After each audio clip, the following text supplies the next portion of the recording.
आज आम्ही सर्वजण शेतकरी आहे.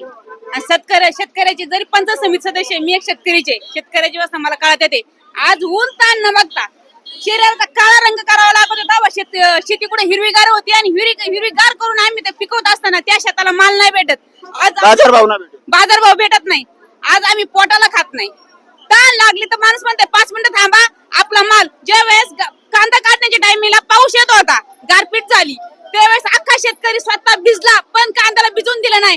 पण आज त्याच कांद्याला पाहायला गेलं तर मोलीचा काडी बाजारभाव नाही त्याला. त्याच्यामुळे अख्खी तळाची आग मस्तकाला जात आहे. बाजारभाव पाहायला गेलं तर आज उन्हाळ्यात ते बाजारभाव का वाढवतात ते? कारण की आम्हाला माहिती शेतकऱ्यांना किती काय केलं तर उन्हात गाई 2-3 लिटर दूध कमीच देते. त्यांना म्हणा पावसाळ्यात आणि तुम्ही हिवाळ्यात का बाजारभाव वाढवा.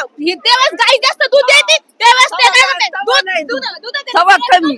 आणि आता उन्हाळ्यात थोडं 1-2 लिटर गाई, कोणतीही गाय असू द्या, 1-2 लिटरनी कमी दूध देते. तेव्हा दुधाचे रेट कुठे जातात ते? याच्या वाढीला जातात ते. ज्यावेळेस गाई कमी जास्त दूध देते त्यावेळेस दुधाचे रेट कधी असतात ते?